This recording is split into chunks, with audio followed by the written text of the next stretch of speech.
Hello and welcome to Foodocracy for Her. I'm Kalyan Karmakar, and today I'm speaking to Kishi Arora, who's joining us from Delhi.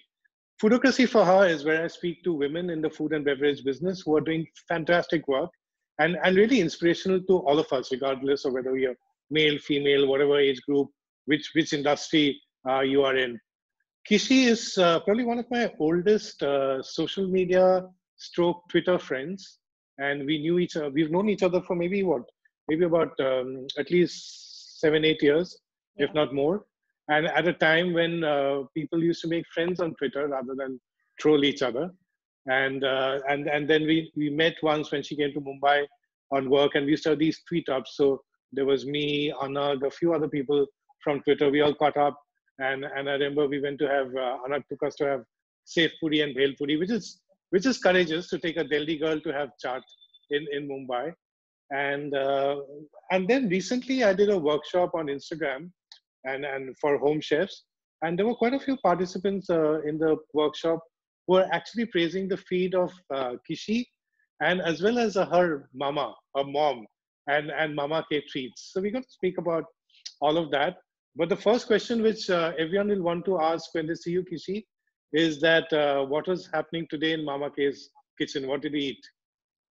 So today, basically, what happened was leftover day. So Sunday is Rajma Chawal day for me, and I always tell my mother to make extra Rajma Chawal because that way it gives her a break on Monday, and both of us just relax on Monday. Monday is like our day off mentally. So no cooking that day. So Rajma Chawal was for lunch, but because we have this whole system of making bhog in our house, which is food without onion and garlic. Hmm. So mummy did make gajar, aloo, matar ki sabzi, which was a sukha Wow. sabzi. So I did have that with my rajma chawal on the side, and because the chutney was finished, so she still made the chutney. So kaam to will always happen no matter what with my mother. So rajma chawal will happen for lunch, and for dinner it's going to be some soup, some probably tomato beetroot soup, easy one. Yeah, this lockdown has, I think, taught me the value of leftovers. I would often sort of, when my mom or mom-in-law are at home, they keep everything in the fridge, like when whatever has not been used. And we used to tell them why, like this just finished. But I think in the lockdowns taught me to use leftovers. I even have my hashtag, love your leftovers. So It's I think the concept of leftovers is a very interesting concept, and you can actually come up with such interesting dishes with the leftovers. You become more creative sometimes, I think, if you have leftovers, because you exactly, don't want to repeat. It's already been eaten once. You want to do something new. You're bored, yes. so I think it gives you the sense of trying to make something new out of what is already there. So it's fun. I quite like it. I mean, my mother calls me a fridge queen. Whatever's in the fridge, I make something nice of it, because जब कुछ समझ नहीं आता, she'll be like, किसी को बोलो fridge में से निकाले चीजें और बना दे कुछ भी जो भी बनेगा. So we'll just mix and match and eat it. Well, then that's a kindred spirit moment for us, because that's what happens to me in the morning. I go into the kitchens, see what's there in the fridge, what's there in the cupboard, and try to come out with different things. This, what you said about Monday is very interesting. Was this always a thing for you, that taking Monday easy?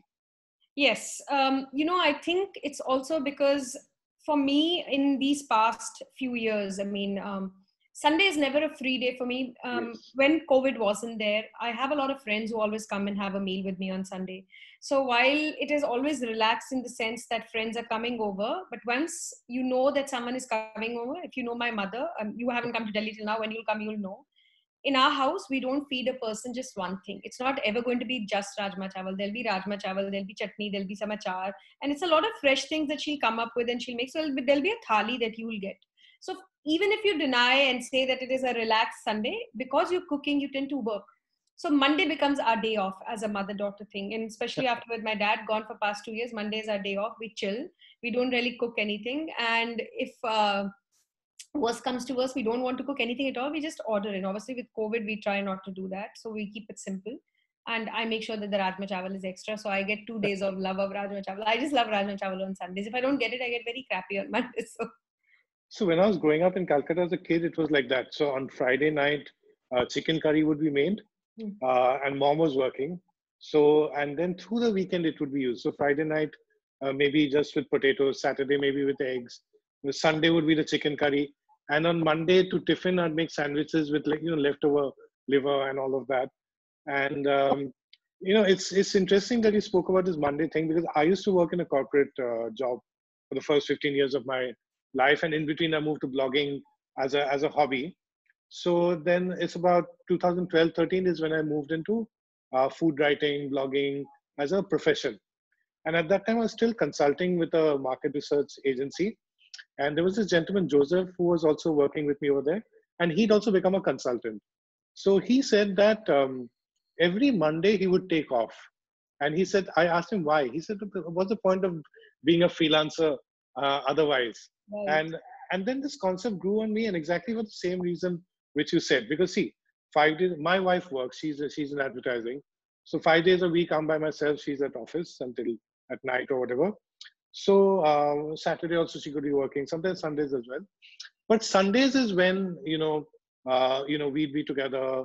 Mom-in-law usually comes over the weekend, or we practice Buddhism, so there are Buddhist meetings. Okay, friends coming over. So Sunday is the most hectic day. And Right. often I shut myself in the room and work because, say, when wife and mom-in-law are chatting, I mean, beyond the point, I then go and do my stuff. So Monday is when I put my feet up Yeah, and it's the day you take catch it. up on all your Netflixing, all your, I don't know, just like random stuff like surfing and checking out. You want to shop, like sometimes, like like I want to get a couple of things today, so I spent my morning looking for that, and I went on my terrace and just had a cup of tea. I mean, I do that otherwise, but then it's more like there's a time period of like COVID has changed that because I spend around 3 or 4 hours on my terrace. But now, like on Mondays, I try not to spend too much time because even terrace feels like work. So I'm just like today I didn't get out of the razai because it was one of those mornings which was cold in Delhi. So I was Yeah. just like, okay, I'm just going to sit in my razai and do nothing and listen to music. I like what you, I found it interesting what you said right now about the terrace seeming like work, because you guys also have a kitchen garden and you use that to cook and you talk about that on social media. And often the boundary between what is something which gives you joy, but what is also work sometimes becomes a bit weak. So for me, like work now is anything to do with food, and which earlier was just a hobby, and food is Right. something which one is eating all the time, right? I mean, we eat every day, and one will keep posting. So now I made a conscious effort yesterday. For example, I was uploading a video today to not do it yesterday, which was Sunday. I mean, we'd be the same way. I said that otherwise, how do you draw the lines? And that's very important, right? I mean, as a freelance professional who runs your own business, it's important to take some me time out. Yes, and I'm What's very it is? I particular mean, about it. Like, so here's the thing, because I am a professional, and this is like a so there are a few things I learned step by step of, I think, in my career as such. I mean, I've been doing this now 2004 to 2020, 16 years. So if I see it from that point of view, what I would do is initially, example, to begin with, any party I would go to, I would take a cake. And people started assuming, oh, she's a baker, she's going to bring a cake. And that's the first time, like a couple of my friends sort of told me that this is your bread and butter, you hmm, shouldn't be taking a cake everywhere. Let people order. Yeah, I hmm, mean, hmm, once in a while is okay, but not yeah, every time you go to a party. Take a gift. It makes so much more sense because hmm, then the value of that cake is so much more. So I hmm. stopped that. Really does change a lot of things. People stop calling you to parties many times because of that. Oh So God. that was one of the first steps. Just learn to say no. And as far as this whole food related stuff, so example, if I go to a friend's house, because I'm someone who's professional, the mental perception of people is, oh, can you give us this recipe? Can you give us this recipe? And I'm like, I don't grab the recipes. And if I do also, now I just say, no, I don't remember. When I go back home, I will look into my diary or something and I'll send it back to you. Now that makes me say that I will only choose what I want to give. And the same goes on social media, like, where I think there's this sense of entitlement sometimes, that just because Recipe, please. this person sharing recipes, matlab, you know, a couple of times it happens, but I get really like, I want to like sort of rant, but I don't, because I have this personality on social media that I don't get into all this. I just like, I pass it by until Okay. unless it's really, like really affected me. Yeah. So people will say like, I'll put a thali. Now I've given one recipe of that element of the thali. They're like, they don't want that. They want the rest of the two. And when I will share one of the rest of, they want the rest of the other three. So it just goes on like that. But with time, I've also become habitual of it. So I don't freak out anymore. I don't get upset anymore. I just tell myself it's okay. They feel that, you're sharing the space with them, and they ask, and then you let go of it and you smile. And I'll say, sure, hopefully soon I will pen it down. That's my answer to keep it calm for everyone, but they also have a sense of waiting, and you don't upset anyone because they also are probably asking in the sense where they feel that your food is good, so they want to learn something. I think you have to come up with this balance of learning to say no, but in a polite manner, till it really reaches a point where you rant, and then you say something and you say, this is not okay. Like I had put up a recipe of avial, and this is from whatever was in my fridge, because Yeah. I had a lot of things, like little bit of, and we're just two people at home. So for me, it's Yes. really nice to have like one drumstick and all. I can make a dish out of it. And I very specifically, when I put stories, what I tend to do is I'll put step-by-step stories, and I make it sort of dummy proof, like so that they don't ask me 20 questions. And I said, this is my version. I've eaten something like this when I was traveling. And one of my, like local friends, household help, staff that was there, they did it. So I basically ate it in their house, and I'm sharing this recipe of what I've learned. I got over 300 messages telling me you don't know how to make avial. I said, when did I claim that I said I know how to make avial? That's the first time I think I ranted on social media saying that sometimes everyone needs to take a back step and Yeah. think before writing and saying that, you don't know the recipe. I'm not saying that I know the You're recipe. not Keralite. Yeah. Like today, And I made sali paridu, which is a Parsi dish. And I said, I've not got this recipe from anyone. It's just whatever I've had, and I'm using Parsi spices. But I don't know what's this thing with recipe. Like the other day, I wrote about this Parsi home chef and the chicken curry and the role of the chicken curry and how it's not all about dhan saag. And then someone asked me a recipe. So I said, I don't have it. You can maybe go to Bobby Bride's blog. She has a lot of Parsi things. She said, right, no, but there was so much expectation. I thought the recipe will be there. But I can understand what you mean, because in your case, being a chef, your recipes are your proprietary thing. It's like, for example, when people ask me to write articles for free, yeah, and I tell them that exactly that's that. my livelihood.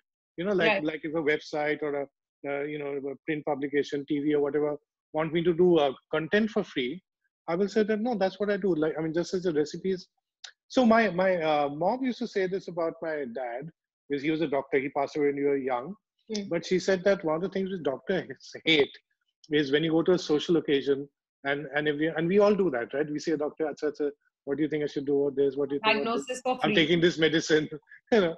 So you sort of tend to forget that that person's not the doctor at the party. Right. They're also just enjoying their normal life, they're just Yes, another person yes, enjoying. So yeah, it yes. happens. And I think you have to take this with a pinch of salt. It just comes like that. I think sometimes we don't even realize it. We do it too, we don't realize it. Yes. But now I've become a little bit particular. Like when, my mom's food, basically we do catering. So they'll be like, koi bhi sabzi ki photo laga. They're like, can you please share the recipe? I'm like, no, this is my work's recipe. I'm not interested in sharing, Yeah. because then Yeah. how am I different from what you're Hmm. making at home? So I just say very sweetly no, or I'll just say that sometime soon I'll share it. So it So works. I'm gonna trace your journey a bit back, because talking right now, people who are joining in right now, and who know you more recently might think that you're all about, say, Indian food, Punjabi food, and meals.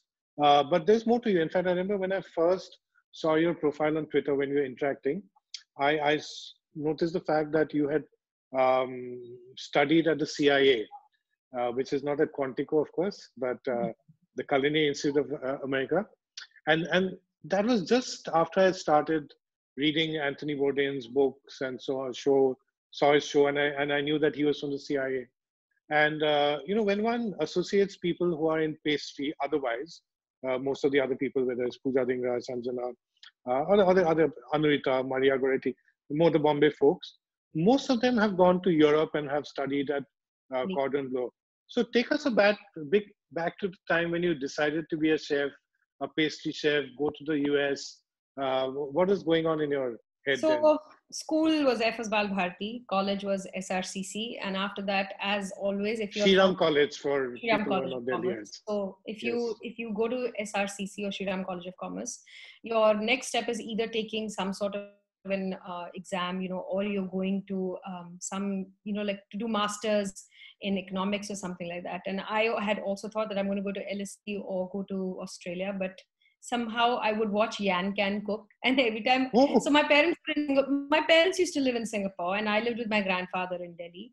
And when I would come back from college, and college was very different then. I mean, you bunk classes, you come back, you study yes, there. yes, Last 3 months, you're not studying yes, throughout the year. You're doing a lot of musty, like real musty. yes, So you learn a yes. lot, you meet a lot of people. It was great fun. And I would, because I was living with my grandfather, I would come back from college and my whole deal was to cook a meal. And the house we lived in earlier was over here only, but it was an older construction.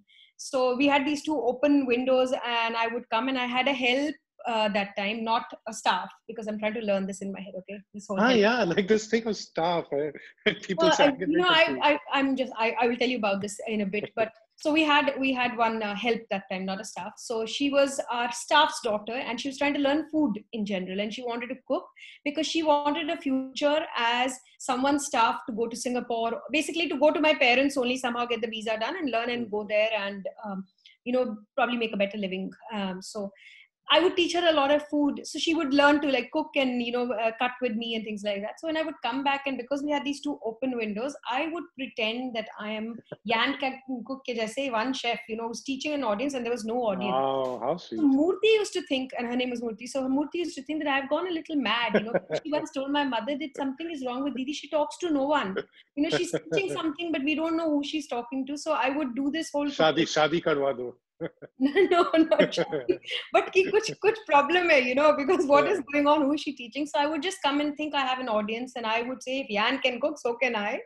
And I developed a lot of interest in food because once your parents are not around, I mean, you want to eat something good. And my grandfather, I must give it to him. Unlike a lot of old people who sometimes get stuck on what they want to eat, he was very experimental with me. He was basically like, "Jo bhi kishi banayegi, main khaunga." No problem, because my granddaughter is cooking. So we had a blast then, and I would cook a lot. And from that, I think my interest in cooking developed to a level where I wanted to actually learn about it. And SRCC was going on. I obviously applied to LSE and everything, and I thought I'll go there. But I quietly applied to the Culinary Institute of America too, and I don't know why. Just to interrupt, one. This is the point. At some point, I'll be watching this episode with my wife later. So I'm going to ask her because she and her mom used to watch Yan Can Cook. I mean, I heard of it later from her. And I want to know why she didn't become a chef. But anyway, go on. But that was my inspiration. I will never lie about it. Obviously, that, if it was because of that, because I didn't have any knife skills and I still don't have those really cool knife skills. And I'm just like a comfortable chef that way. But I can do production for 1,000 people much more faster than anyone else. So CIA, obviously, I applied because I just Googled it. I really didn't know much that time. I had no idea. And I had no one in my family or anything who knew about like professional food. I mean, in our house, mothers cook and that's all I knew. So CIA happened, went there. And I actually went there for a degree in culinary arts, not in baking and pastry. I fought my family. I took up a loan myself. I made my uncle in the US sign up the loan for me because my father refused to pay. He said, "Bawarchi banne ke liye paise nahi dunga." So he never signed up for that. And then when that happened, I couldn't come back home. I fought the whole family and I went from LSE to CIA. So obviously they were not very like enthusiastic about it. But when I went to the Culinary Institute and they told me culinary degree, they told me you'll have to butcher a chicken. I am a vegetarian. I mean, so for me to just do something like this was beyond, like I butchered once and I couldn't sleep for 4 or 5 days. I just couldn't do it. I think it's just because I never grew up with meat around me. I didn't feel comfortable. So I actually spoke to my two deans and I shifted from culinary to baking and pastry because I couldn't come back home. It was a battle you were fighting. Baking and pastry happened by fluke, or rather by no other choice. Eggs you were okay with? Eggs I was okay with because I'm not killing anyone. I'm only killing, no blood is being seen and things like that. But the butchering bit I couldn't because I couldn't also taste it, because I was vegetarian. So I wasn't eating it. So how do you keep cooking without even tasting, So I gave up on the culinary bit. But that did not take my interest away from culinary. What happened was I was one of the few first vegetarians in the school also. So I fought my way through there to make sure that my dean actually gives me a card where I could enter any kitchen and pick up the veg dishes for my lunch, because I didn't have vegetarian food. In the school that moment, no one made vegetarian food. So even vegetables were with some chicken stock in there. So I was fighting. There was me and another girl named Ling Lahu, who was from Cambodia, and she was a monk, so she was also vegetarian. So hum dono ladte rehte the sare time that we have to have vegetarian food. And initially I gained a lot of weight because all I was eating was bread, butter, and body was just not okay with it. So got a hot pot, cooked there. So CIA was a complete different experience. I'm only 5 feet tall. I was told, how can I be a chef? I can fit in a Hobart bowl. Obviously there was racism that time too. It had happened right after September 9/11. So I was called a dot head, vegetarian, a broccoli girl. So there's lots of experiences that happen in CIA. But but it also gave me a complete vision of, world that I didn't even know existed. Like, all I knew as an Indian girl from Delhi, Bombaya tomato and Desi tomato. When I went there, I saw hundreds of types of tomatoes. I was just in shock. I was like, wow, I mean, the maximum I had seen were cherry tomato and Bombay tomato and the Desi Yeah. tomato. And whatever traveling I'd done, I was young with my parents. So whatever they would feed us, we'd eat, right? Like, what do you want Yes. to eat? Eat this. Memories are there. But I was not going into a farmer's market and trying to learn what about tomato. But there were teachers who were very, very nice, Kalyan, and I'm so thankful to them. I think a part of me will never be able, I'm indebted to them, because they took me under their wing. There was a professor who's no more there, a guy named Frank Lopez, who was about product development and product learnings and stuff. So he basically would tell me, finish the school, come to me, I will teach you about different types of vegetables, don't worry. Wow. My chocolate professor, Peter Grueling, or my professors just really, really were nice to me. And my name in school was Kishi Kishi. So it was like, Kishi Kishi, come on to class and we will teach you about this. Don't worry, it's okay. And because I had already done my bachelor's, I became a tutor in school. I would teach math there because I was doing metrics right over here in India. So math was good and I was good at it. So I would teach them costings and things. And for that, took me like 5 seconds. I didn't need that class. So I would finish a lot of that and then go do the extra learning in the kitchen because the kitchen was not my background. So school was really fun for me. And that opened up a gateway to, I don't know how many other things. I didn't know that you could learn about, R&D work and things like that. So CIA happened. And from that, started a journey of working in a restaurant. I'd never worked in a restaurant. So my first experience was a restaurant named Dahlia Lounge in Seattle, which was amazing because it was all about. So CIA is in New York, right? Or CIA is yeah. in Poughkeepsie in Hyde Park in upstate New York. So about, let's say, 45 minutes away from the main city. And then from there, I went to Seattle and I worked in a place called Dahlia Lounge. It's a Tom Douglas restaurant. I got it approved for my internship. And that was about slow food movement. That is the place that developed my style of work. So I never give that credit to CIA because CIA teaches you everything. You pick up your styles. Yes. But it's Dahlia Lounge that made me pick up my style. Like, I don't like to do architectural desserts. I don't like architectural food also because I don't believe in this whole, I mean, it's nice, but that's not my style. My style is very monochromatic, classy, clean, no need of mint and strawberries in there, keep it monochromatic colors and it should taste really nice. It might not be the most amazing piece of art when you look at it from, like colors and design point of view, but it's just simple, clean food. So I believe in that. And hence it shows in my work that I do. I don't, I will not do architectural stuff. That place developed my style and I realized that's what I like to do. And there again, I met the most amazing teacher. My sous chef who was there, the pastry sous chef, was actually a band drummer. I mean, he was a drummer in a band, not band drummer, drummer in a band. And then he was a coder. So he was working with Microsoft and Bill Gates. And at the same time, he was also a pastry chef. So it was so much fun to learn something. And they also this Indian girl doesn't know anything about food, wants to learn. I mean, they showed me Seattle in a different, I love the city because of that. And from there, I shifted to Four Seasons because I wanted to learn production. My chef said that since you're here in America, you need to learn a lot of things that you think you won't be able to get elsewhere. So if you work in a hotel, you'll get a different perspective. Now that you've worked in a restaurant, work in a hotel and see how you feel. And hence I joined Four Seasons. So I live in San Diego, in Carlsbad. And that I learned about, I stayed in a house where I was checked out of a house by two people because I was not a Bush supporter then. And that made me find a house of a horticulturist who taught me about gardening, So I've always felt it's just led me to one thing or the other. And now I know why it happened then, If I had not learned then, I wouldn't be doing terrace gardening right now. So for me, it's been a really wonderful journey. And from there, Singapore happened, 4 seasons. And then I just came on a holiday to visit my mom, and they had moved back to India by then. And my consultancy started like that in Delhi. So that's been the journey so far. What I find very interesting about the journey which you described, and one got a glimpse of that through your tweets and what you talk about, and also when we met, is that the way you've soaked in different experiences. And in fact, when you talked about being a vegetarian in the US, now anyway, the trend is moving towards that vegetarianism, veganism, slow food. So in a way, you came into all of this more towards the beginning before they became trends. Right. And also, like you said, there were people who were coders and there were drummers and who gave you advice. I know what you mean. The restaurant experience is very different from hotel experience, and having mentors are so important, aren't they?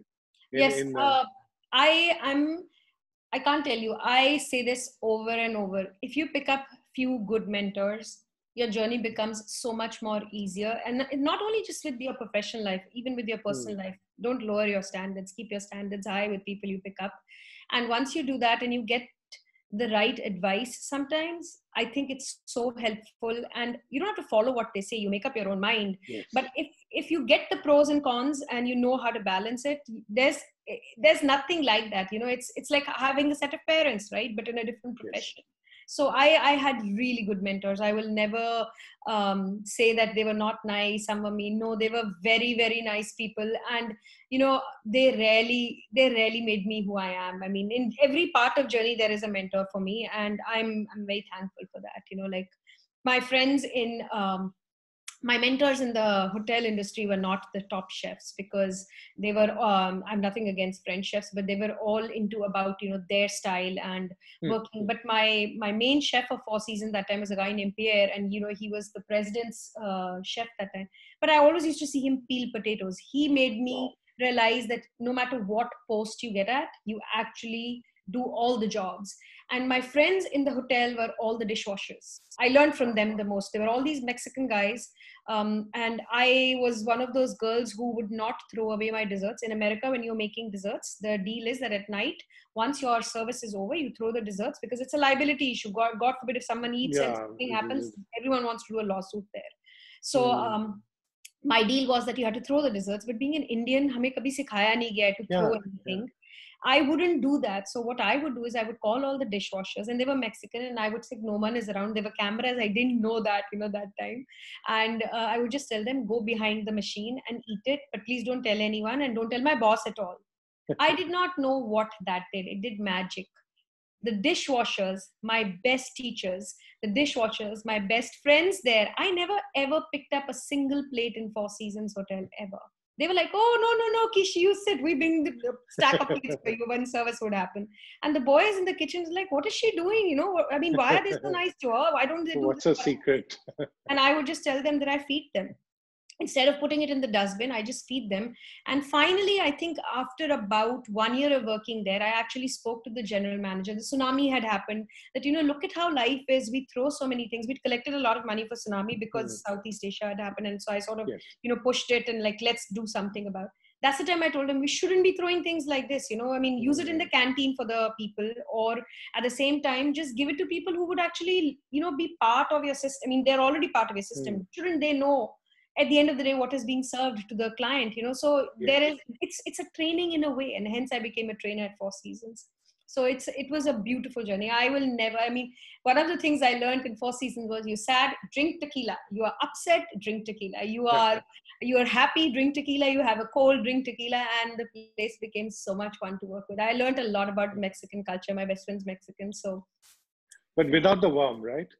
uh, Tequila without the worm I, for I you. didn't do that bit for a very long time. I was vegetarian, so the brain works like that. But for me, Yes. those mentors have been, it doesn't mean that it has to be a top chef to be a mentor. A mentor could be someone as simple as someone who's washing.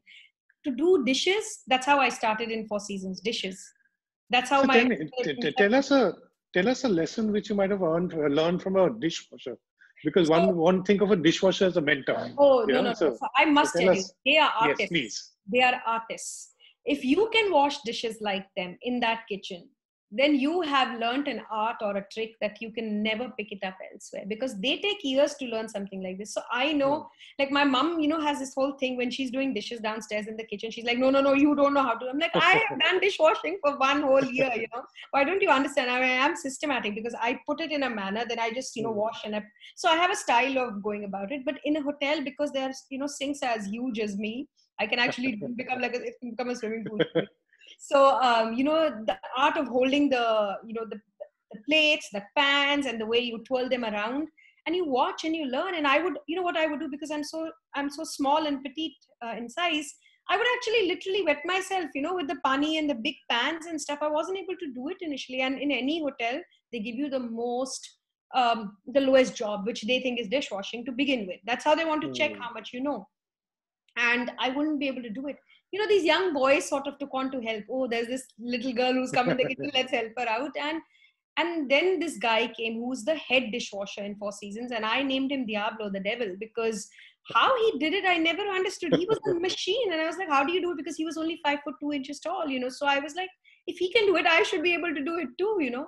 And he taught me the tricks, and I became good at it. And the moment my boss saw, because I worked with so there's this German guy named Jürgen, really mean, really, really mean guy. Mean to every possible cook in the whole kitchen. No one can take any dessert without his knowledge. I don't know, after 6 months when he learned that I could do dishes, he became a teacher. He taught me everything. He would tell me, come here, I will teach you, and do not tell anyone that I'm teaching you something like this. So Reputation. that led to, the dishwashers, teaching lessons led to Jürgen teaching me things, and led to another person teaching me things. So I'm very thankful for that. But dishwashers are magicians. They're magicians, I think. Amazing. Dishwashers are magicians. And you're the second person after my younger kitten, little Nimki, who I know can fit into a basin. And the basin is his favorite place to sleep. So I'm going to send you a picture later. But tell me, CIA, studying in the US, working in the US, and then Singapore. Singapore, of course, such a regulated, disciplined work market with hotels, top restaurants, and then coming to Delhi and starting your own thing. So that must have been quite intimidating, right? How did that happen? It wasn't planned. That was the best part about it. I was supposed to go from Four Seasons Singapore, transfer to Doha, do a training thing, and then actually go to Turkey or Budapest. I was supposed to decide that time that, where I want to go. And I thought I'd do that. And if nothing else, Four Seasons in Bombay was also opening up. And my Singapore head of housekeeping had come here and became a senior person here. So, it was this whole thing, let's decide, we'll see. But I was very keen to stay in Europe. And I'd come here, and then it so happened that my sister put me in touch with a couple of her friends, and they were opening up a chain of donuts, which was called Mad Over Donuts later in India. Yes. And that happened. You're quite fond of it. Right. And my sister introduced me to them because they were friends, and she was like, oh, if you have any help, you ask my sister. She's a pastry chef, and she does a lot of R&D work in general. She likes to create, so you can talk to her. And that just led to the fact that, can you help us out? And I remember this really, clearly that during that time I was here, I was having a good time because I had lived so much further away from my parents in these years. I was just like, okay, I will see how thing is. I will probably go to Four Seasons a month later or something. I'll help these guys out. But then the opportunity came, and my father basically told me, and he was like, what is the hurry to go back? Stay with us. And Four Seasons isn't going away anywhere. And at the end of the day, if you can learn something new and create something new, what's the harm? One. And two, here's my advice. Don't ever work for anyone. The amount of hard work you put in, work for yourself. That's how my consultancy was born. I had no business sense of, should I open up my own consultancy? I'll become an employee and all that. And that part of him telling me that if you work hard, work for yourself, not for anyone else, opened up that consultancy called Foodaholics, which a name came over a drink with a friend where he was like, how many drinks have you had today? I was like, 3. And he was like, don't be an alcoholic. And I'm like, I'm not an alcoholic, I'm a foodaholic. And the name was born like that. And the brand also happened in such a manner that I have a habit, like when I'm stressed, I'm chewing on my nails or I'm just doing something. So I had a piece of card and I was chewing on it, and he's a designer. So he looked and he's like, I know exactly what to make for you. And within 2 days time, the brand was born. So my friends helped me out. The brand was born. The logo was done, and Foodaholics was born. And I started consulting Mad Over Donuts, and I helped them set up. So how did the nail chewing bit come into the... I have a habit of like when I'm stressed, I'm just doing this, like there's this, it's like a mental thing, right? Whatever gives you comfort. Some people who play with pencils, some people are restless. I had a card in my hand and I was just doing like this, and I had a bite mark on the side. He's a designer, so your brain thinks like that. So he saw the logo over there. He saw the logo of it, and that was born. And I'm very thankful to my friend Sam who did it for me. And from there, it was no stopping, something or the other happened, one consultancy over the other. And from Mad Over Donuts happening to a cake wala in Bangalore, we started doing small gigs here and there and setting up. And people didn't know exactly what I would do. So I would tell them, I would set up the whole SOPs for you. I will set up the menus for you. I will do the whole R&D for you. I will train your staff how to actually do this. So basically, I'm creating versions of myself for you here. in this time period while I'm teaching them. And the reason why I wanted to do this was because I wanted to keep my creative juices flowing. Once you start or you become an employee for a person, you can only do that many things. So example, if I was working for a Mad Over Donuts, for the rest of my life, I'd be making donuts. Doing donuts, yeah. So I don't do that. I keep it for like maybe about 2 years or 3 years, or maybe depending on what the project is, how much do they need. And then you keep developing things for them and you work for them, and you learn as you go, you learn too, because I had developed the donuts with a team of people, a scientist, a food scientist, and a very well-known baker in Singapore back in NUS. So the water, the temperatures, everything was based on Singapore's, working. Yes. But I had to come back to Delhi again and redo the whole thing. And when I did it in Delhi, we had egg in it. It worked fine. But then we were opening up in Bombay. That's how I'd come to Bombay. And then we met. And we don't know each other from 6-7 years. We know each other from 12 years. 2008 is when I had come there. Yes, 2008, yeah. So Goregaon, when we set up the kitchen there, again, the water was different, the place was different. And the deal was that in Bombay, people prefer eggless donuts. So 2 months of working on an eggless donut recipe happened, So you keep learning yourself, right? It's as time passes. And while I was doing that, the number of people who approached me to make donut for them. And I was like, no, I still have to perfect this recipe before I can even make another donut. And after 2 years, I didn't feel like doing donuts. I was done doing donuts. I'd done some 80 flavors. I did the first savory donuts in the country. I mean, because my mom's diabetic, I was like, she can't keep tasting these sweet donuts every time. Let me just make something with cheese. And hence that Mamma Mia, cheese donut had happened. And savory donut with, with olives had happened. I just started thinking pizza flavors, so things like that. From that, another consultancy happened, which was Cakewala in Bangalore, which was also something big because I had never worked in an Iyengar style of bakery. So my client said, my budget is, I want the dessert to be 130 rupees. Now what can we do? So we worked backwards. That was the first time I was working in backward style of developing a product. So like this, more and more projects started coming, and I started developing things, and I've been a happy girl. I like it. I have my time, because when I want to switch off, I say, sorry, I cannot do this consultancy. And I go for my holiday for 1 month and I travel, because I learn the best when I travel. So it's important for me. And because I had lived abroad for 10 years, I wanted to see more of India, and I love local food, and I've come back to my roots, and I try to learn through that, and I keep traveling and I keep cooking and I keep baking. That's what I was going to ask you about, because it's not just consulting which you do, because you also, you're quite a sought after baker in Delhi. So do you have like a regular line of products which people can book, or do you create it every time you get a brief, or how does that work? Okay, and how do people book with you? Right. So because one more thing which is during the pandemic and across the world is that orders no longer come just from your home city, because like there might be people who don't live in Delhi, but who might, like we ordered stuff for my brother and sister-in-law pretty often from Vikramjit Tracks a few times. Right. For her, for her birthday, we'd ordered a cake from Ipshita Chakladar. This was a few years back, of course, right. My niece's birthday. So, so the market has now really opened up with the lockdown. Right. So how do people reach you, and what do you make? So I obviously, back in 2000, remember how like we met through Twitter at the end of the day. So I took up to social media, and if you're in the US, you had a Facebook account anyways. So I didn't initially know how to make a website or anything. It was too new, didn't want to spend too much money. I mean, eventually the website happened maybe 6 months down the lane, because when I would supply cakes to the French embassy, someone noticed there and they said, they want to work. So the thing was, social media was there. I used social media as a tool to spread a word about what I was doing. Now, while I was doing all this consultancy business, my friends would say that, Kishi, can you make a cake for us? And a few times I would make a cake for them, but then I realized that at the end of the day, I'm giving them the cake that I like to eat myself, and it's not cheap anymore. I mean, yes. Because I would order chocolates in small amounts, but then I started ordering in big amounts, and I would tell myself, this is money. And that's the first time a friend actually told me. She said, I'd like you to charge me. And I was like, how do I charge you? You're a friend. And she's like, do your costings, yeah, but just charge me. Please charge me. Even we like that, yeah. That's how the cake business started. And this was maybe 2 months after opening up the Foodaholics, the brand, because I realized a lot of my friends would order cakes. And then because I had lived in the US, I knew a lot of Indians there who had friends and family here. they're like, oh, we know one person in Delhi who can actually get the cake delivered to our cousin in this place, and that's how the calls happen. Again, Singapore is a huge Indian market. Lots of families here in Delhi, they would order cakes like that. And initially I had a, like a set menu where I made around 12 to 14 types of cakes and then cookies and stuff. What I noticed was that I'm new in the market. A lot of people started copying me.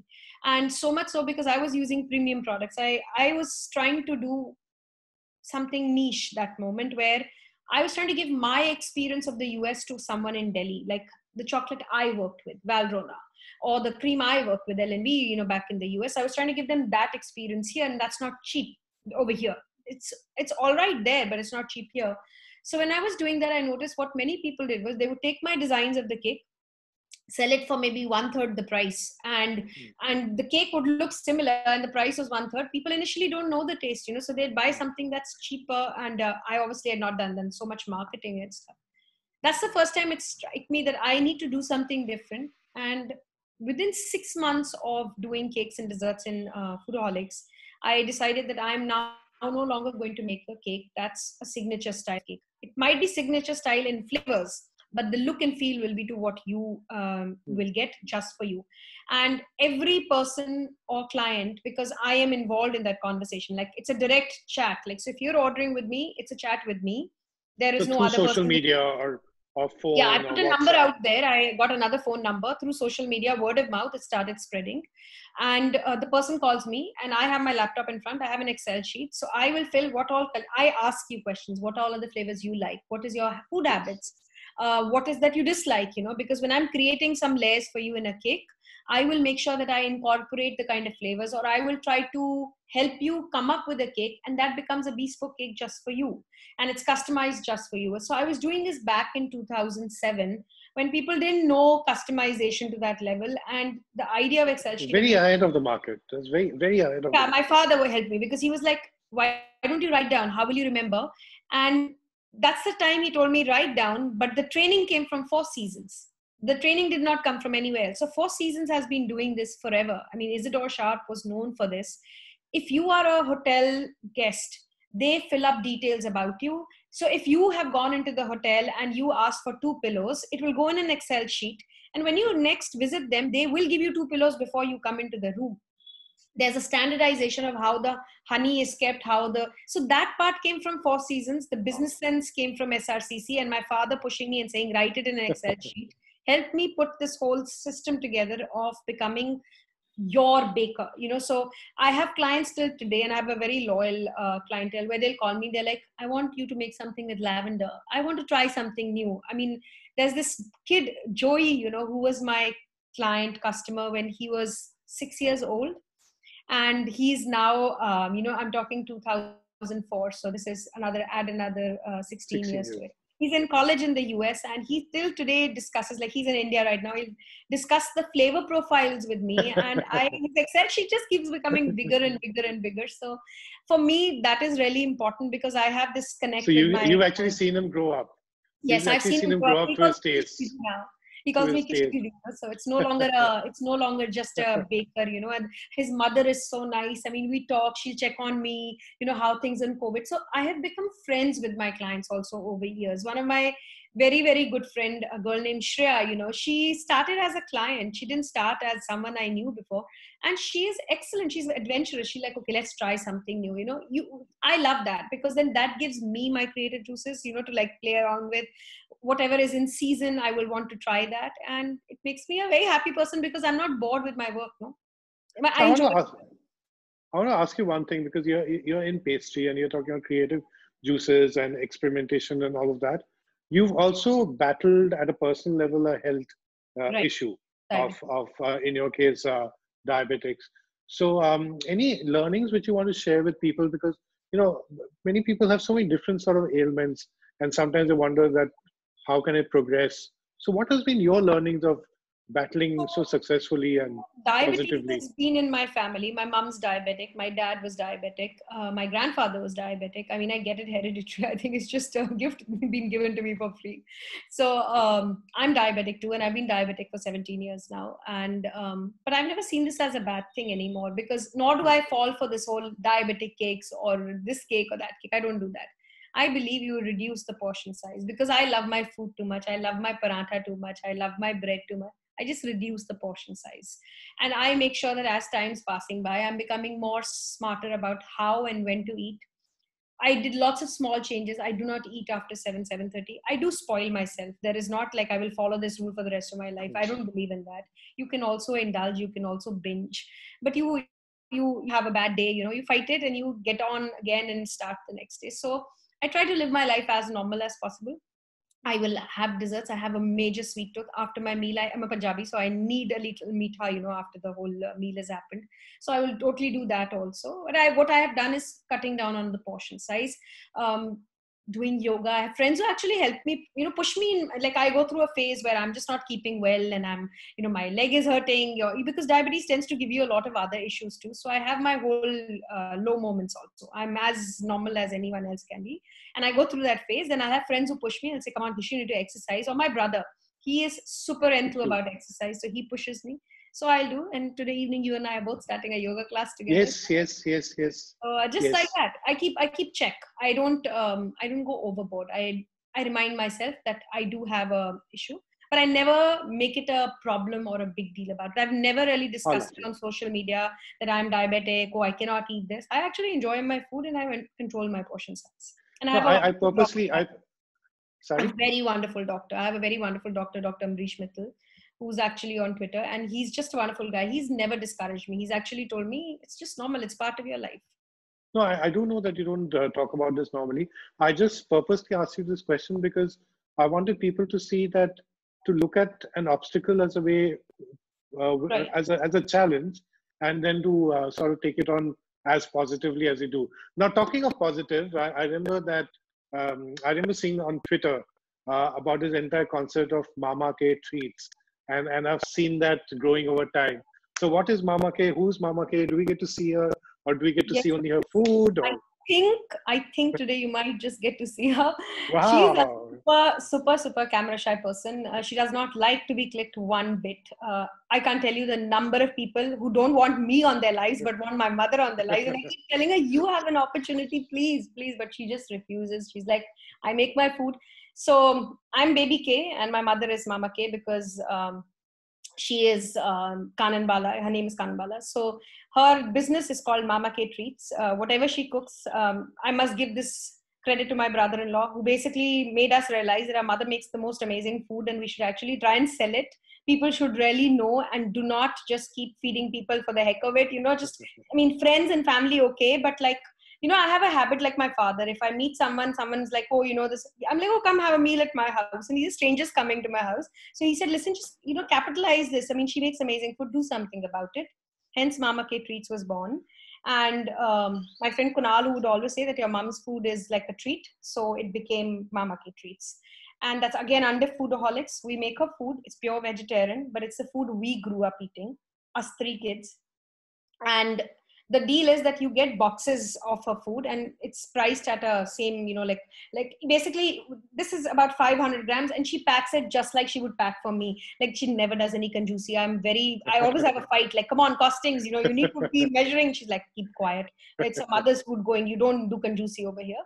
And hence Mama K was born. And this is a food. And then obviously whatever I grow on my terrace also sometimes become part of her meal. All seasonal, nothing that's out of the season. And one of the things that I really love about my mom's food is she makes everything from scratch. Unlike me, she is very patient. And I am a chef because I'm a professional. I divide it into 2 days. She doesn't do that. She makes everything fresh. And we started doing pop-ups. I am convincing her that at one point we must do some online classes because people really love your food. So I want to do online classes with her. I want to eventually write a book with her, because her food is so nice, like a mother-daughter book. If possible, someday, if it happens, if the universe is listening, maybe it'll happen. I'm sure it will. And then from there, the whole mother's journey of food happened, where we would just serve her food and we started doing pop-ups and the pop-ups became a big hit. Damn COVID. But if COVID wasn't there, this is the perfect time for the pop-ups that I do because it's winter and sun. So I do it on my terrace. So we feed people like a style of, let's say, line of food that will match with itself with like 5 types of chutneys and salads. And who's the audience? Is it Punjabis, Indians, no, foreigners?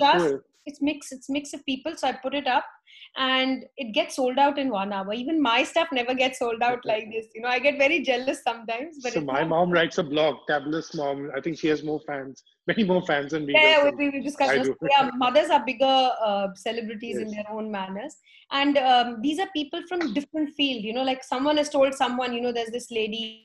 I mean, a mother who makes really good food, and you must go to a pop up. And she actually, you want when if you ever get a chance, and if you can attend a pop up. My mother does not have helps doing things. They are serving the food, helping me out, and everyone. Like my brother-in-law flew in from the US when the first pop up happened because he's my mother's fan. So he was like, I'm going to tell every person, 25 people showed up, every person about what we are eating. How. So we become her spokesperson. And my mother was making paratha fresh from scratch there, and one paratha was coming to every person. So it was like how Wow. we get fed. And she was cooking, and by the end of it, I was like, Mommy, I think I should book you a spa tomorrow. You really deserve a spa. You work so long all day. So it's exactly how we get fed, that the people get fed, and the same food. There is And no changes. There's no cost cutting there. and it's amazing, isn't it? I mean, at this stage of her life, I don't know, after 60s or whatever, or 50s, So when my she turned 58 on the 5th of December. So this we started 2 years back, maybe about, I would say a year back technically, because my dad wasn't keeping well, so we were doing it, but not so much. But an year back, and this was also the reason. So my brother-in-law, my brother, and my sister are always pushing my mother to come up with something new to make because they live abroad. So when they come back, they want to try something new mummy's made. And I would just put a lot of those pictures up on my Instagram, and people were like, "Oh, share the recipe." And I'm like, I don't these are know. not mine. I don't know. I just ate it. That's all I'm doing, sharing the recipes of my food, but at the same time sharing the food she's made. But then I realized that it's better to open up her own Instagram account and let her share her stuff. And how does she find that at whatever, Instagram is 56, her 57 happy inch? place. It's her happy. I keep telling everyone, Instagram has been my mother's happy place. The number of people she's become friends with. And I rarely see this as a positive sign now after my dad's gone, because it really helps, I mean, the community relates with her in so many manners, like, so I would do these things. I'm very fond of my mom's hands. I have this whole thing where I recognize people's hand and feet. My mom's hand are like as if like it's a cotton ball, like plumpy, round, big, How sweet. motu hands, and I always How sweet. mention that in my account that, look at her hands, like they're like dancing, and they're cooking food. And I swear to God, I mean, I didn't know how many people relate to that. They're like, her hands are like they are singing as if. And that led to one thing led to another, one thing led to another. It just became that her account became popular and people wanted to know more food. Mama K treats, yes. And that's how Mama K Treats became really big. So it's just her food. I don't do any fancy work. There's no fancy plating, nothing. Whatever and how I eat, the way she serves me, I just take pictures for her. And now I teach her. She becomes a cameraman. Sometimes she's learning how to pan. My brother is teaching her. We teach her what emojis are there and stuff. So wait, I'm going to call her. Mama, come. Yes. She's here. Yes. So I'm going to call her. So Mama K Treats became popular because of that. And we basically, us kids made sure that, come, please come. So here's my mama. Namaste auntie, namaste auntie. So आपका खाने के बारे में आपने already मेरा दोस्त नंदिता को खिलाया बैंगलोर से, फिर दिल्ली से उमा को खिलाया, अभी मैं तो लाइन में खड़ा हूँ आपके घर पे जाने के लिए। जल्दी आ जाओ। क्या खिलाएंगे जब मैं जाऊंगा? आप आओ, जो कहोगे वही बनाऊंगी, खिलाऊंगी। नहीं आप चूज करो, आप मुझे बताओ अगर सर्दी में क्या भी खिलाएं। सर्दी में साग खा लो, राजमा चावल खाओ, जो मर्जी, गोभी खाओ, जो। और पराठे Oh yeah, her parathas are very famous, very famous, because she makes paratha out of anything. Banaras का मटर चूड़ा खाओ। Oh wow. So जो आप कहो वो बना दूंगी। But yeah, that's Mama K, and she would never come online. Kalyan, I must say, you were very lucky. It took me 4 days of convincing, that. But I'll be really lucky जब मैं आपके घर पे जाऊंगा और आपके हाथ के खाना. And can we see the cotton candy hands? Sort of waving at us. This is her motu hands. I actually write that, many times because, yeah, they obviously do motu hands. But the fun bit is that when she makes the paratha, I never like to eat the paratha just from the tawa straight like this. I call, Mama, can you do kuchur kuchur? Basically, she takes the paratha and she goes like this. So she does Chur. But I say kuchur kuchur because of the sound it makes, because it's crispy. And she does this, and that's how I eat my paratha. So I actually take videos of that, and people find that very comforting. I think it's just one of those things that which Wow. happens in a lot of households, and people like Yeah. it. So I would love to, when I go to your house, maybe I can also make one or two please, vegetarian Bengali dishes आपके लिए. हमें, जैसे आलू by the way, पोस्त, she did जो try जो मेरा अपने luchi. दीदू के पास मैंने सीखा हो. Grandmom से what I've learned. So she made luchi, and her luchi didn't come out that amazing. I So can't I make told luchi. her, I said, you need classes in Bengali food. You don't know Bengali food very much. So now it's call it a competition thing. कि मुझे सीखना है, because now she. मुझे रुचि नहीं बनाना नहीं आता. So we will make sure that she makes good luchi. So मेरा नाना और नानी, like after marriage दिल्ली में रहता था. मेरा नाना रेलवेज में था, पंजाब में. So मेरा नानी just ढाका में born होके फिर वहाँ पे, sorry my Hindi is not too good, but तो वहाँ पे वो एक गवर्नमेंट कॉलोनी था, तो काफी नेबर्स थे जैसे पंजाबी, तमिलियंस वगैरह. तो मेरा नानी ने भी उनसे काफी कुछ सीख के, जैसे आई रिमेम्बर जब मैं छोटा था, लाइक मे बी मैं 10 साल का वैसा, तो एक बार उन्होंने गाजर का हलवा बनाया. तो फिर शी सेड दैट मेरा दिल्ली में सब फ्रेंड्स के पास सीखे थे. माय मॉम शादी के बाद she moved out to Delhi. She used to teach in a Sikh run college, Mata Sundari. So इसलिए when we were growing up in Kolkata, हम लोग भी जैसे राजमा, चौली, जो हम लोग यहाँ पे चौली, आप लोग लोबिया कहते बोलते हैं. So we've grown up eating all these chana, chola bhature, more than Bengali friends. So No, that we is would love to feed you when you come to Delhi. We would love to feed you. that is just amazing. So lovely to have आपको भी. Most welcome.